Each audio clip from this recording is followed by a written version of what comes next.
എനിക്ക് ഇവിടെ സാക്ഷ്യം പറയാൻ അനുവദിച്ച മാതാവിന് 1000 നന്ദിയും, അതുപോലെ തന്നെ ഈ സാക്ഷ്യം പറയാൻ ലേറ്റായതിന് മാപ്പ് ഞാൻ പറയുന്നു. എൻ്റെ പേര് രഞ്ജിത. ഞാൻ ട്രിവാൻഡ്രത്ത് നിന്നാണ് വരുന്നത്. ഞാൻ ഏപ്രിൽ 5 ഈ വർഷം 2023 ഉടമ്പടി എടുക്കുന്നത്. ഞാനും എൻ്റെ അമ്മയായിട്ടാണ് വന്ന് ഉടമ്പടി എടുത്തത്. ഞാൻ അമ്മയുടെ കൂടെ ഉടമ്പടി എടുക്കാനായിട്ട് കൂട്ടിന് വന്നതാണ്. ഇവിടെ വന്നതിന് ശേഷമാണ് ഉടമ്പടി എടുക്കാനെന്ന് ഒരു തോന്നി ഉടമ്പടി എടുത്തത്. ഞാൻ ആദ്യമേ എൻ്റെ ഉടമ്പടിയിൽ വെച്ച നിയോഗം എൻ്റെ അസുഖം മാറാനാണ്. എനിക്ക് തൊണ്ടയിലൊരു മുഴ വന്നിട്ടുണ്ടായിരുന്നു. അപ്പോൾ അത് ഫസ്റ്റ് ഡോക്ടേഴ്സ് പറഞ്ഞു അത് കുഴപ്പമില്ല.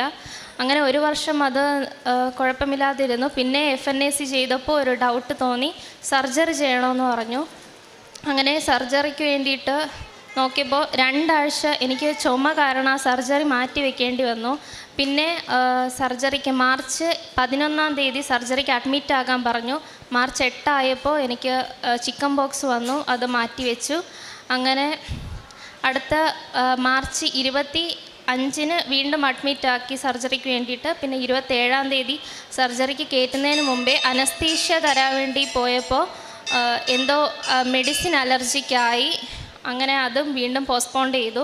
അതിനുശേഷമാണ് ഇവിടെ ഒന്ന് ഉടമ്പടി എടുത്തത്. ഏപ്രിൽ 5 ഇവിടെ ഒന്ന് ഉടമ്പടി എടുത്തു.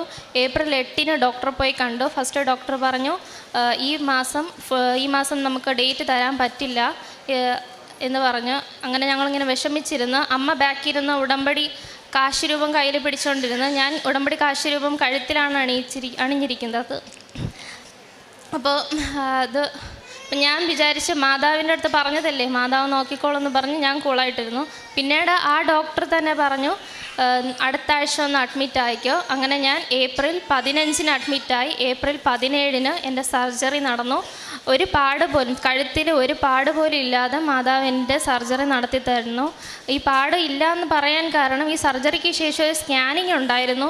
അപ്പോൾ ഈ സ്കാനിങ് വേറൊരു ഹോസ്പിറ്റലിലായിരുന്നു. അപ്പോൾ ഇതേപോലെ എന്നെപ്പോലെ സർജറി കഴിഞ്ഞ കുറേ പേര് അവിടെ വന്നായിരുന്നു. അപ്പോൾ അവരുടെ കഴുത്ത് നോക്കിയപ്പോഴാണ് ഞാൻ മനസ്സിലാക്കിയത് ഈ സർജറി എത്രത്തോളം പാട് തരുന്നതാണെന്ന്.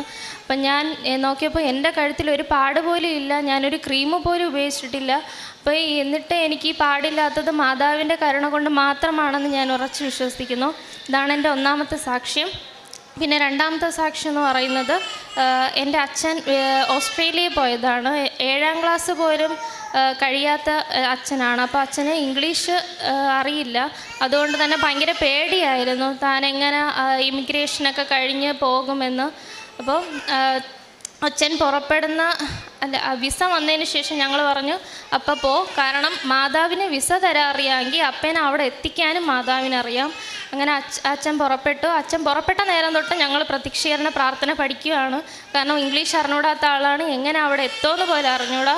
അങ്ങനെ പോയി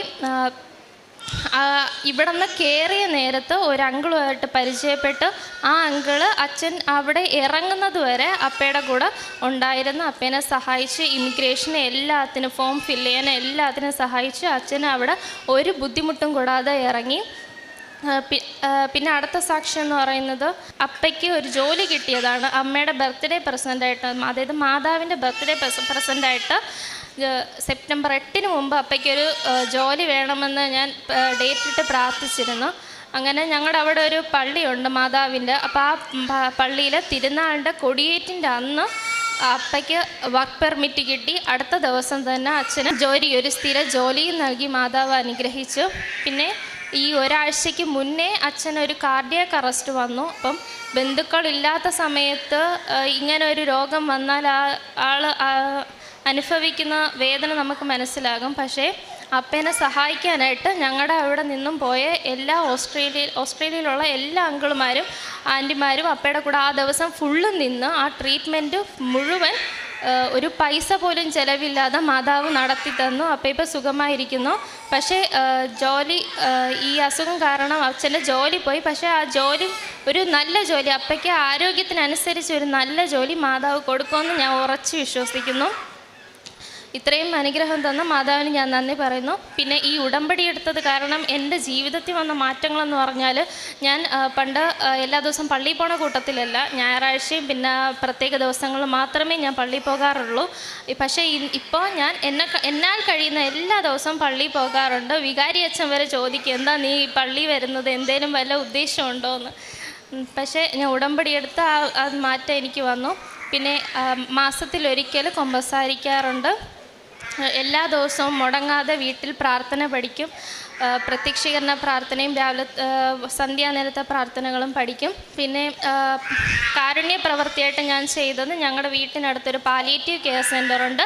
അവിടെ പോയിട്ട് ഒരു നേരത്തെ ഭക്ഷണം ഉച്ചയ്ക്ക് അവിടുത്തെ രോഗികൾക്ക് ഭക്ഷണം ഫീഡ് ചെയ്യാനൊക്കെ ഹെൽപ്പ് ചെയ്യാറുണ്ട്.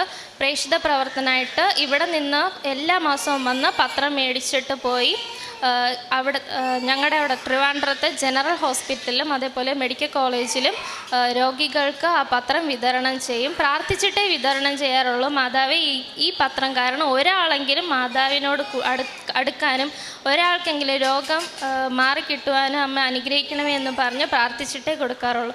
ഇത്രയും അനുഗ്രഹങ്ങൾ തന്ന മാതാവിന് തിരുക്കുമാരന് 1000 നന്ദി പറയുന്നു. മർക്കോസിൻ്റെ വിശുദ്ധ സുവിശേഷം 1:44 കുഷ്ഠരോഗിയെ സുഖപ്പെടുത്തുന്ന ഈശോയെ നമുക്ക് കാണുവാൻ കഴിയും. കുഷ്ഠരോഗിയോട് ഈശോ പറയുന്നത്, മോശയുടെ കൽപ്പനയനുസരിച്ച് ജനങ്ങൾക്ക് സാക്ഷ്യത്തിനായി ശുദ്ധീകരണ കാഴ്ചകൾ സമർപ്പിക്കുക എന്നുള്ളതാണ്.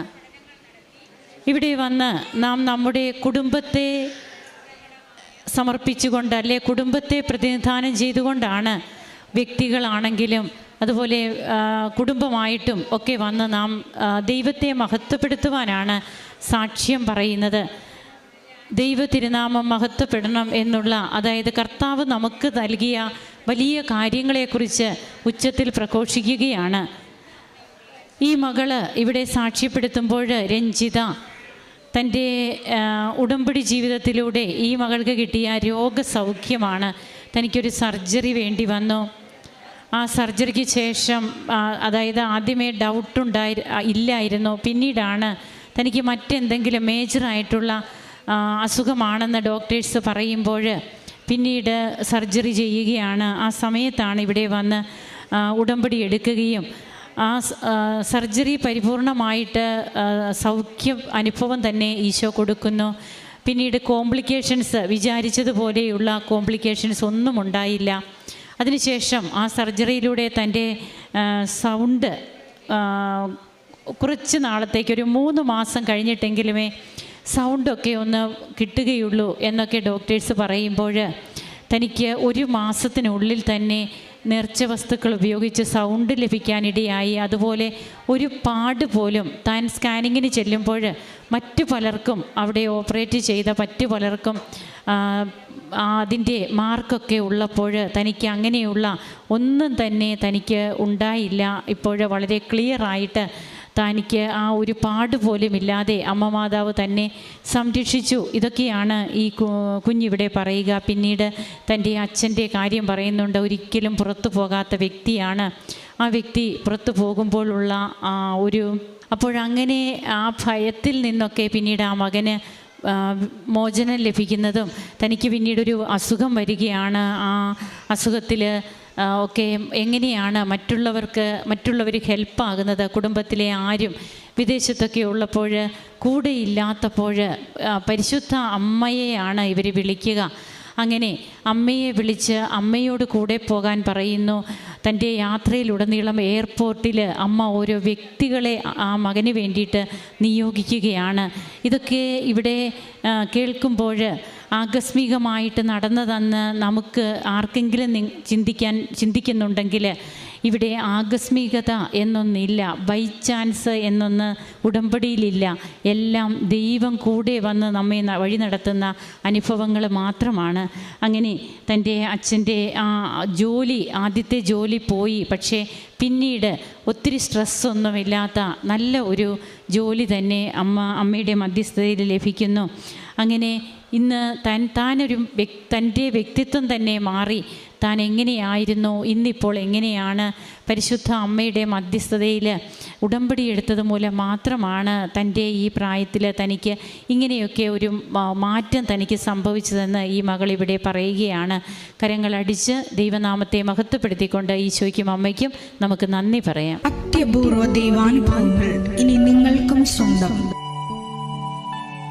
ഈ യൂട്യൂബ് ചാനൽ ഇതുവരെ സബ്സ്ക്രൈബ് ചെയ്തിട്ടില്ലെങ്കിൽ ഇപ്പോൾ തന്നെ സബ്സ്ക്രൈബ് ചെയ്യുക. ഈ വീഡിയോ ഇപ്പോൾ തന്നെ നിങ്ങളുടെ സുഹൃത്തുക്കൾക്ക് ഷെയർ ചെയ്തുകൊണ്ട് കർത്താവിൻ്റെ പ്രേക്ഷിതരാകുക.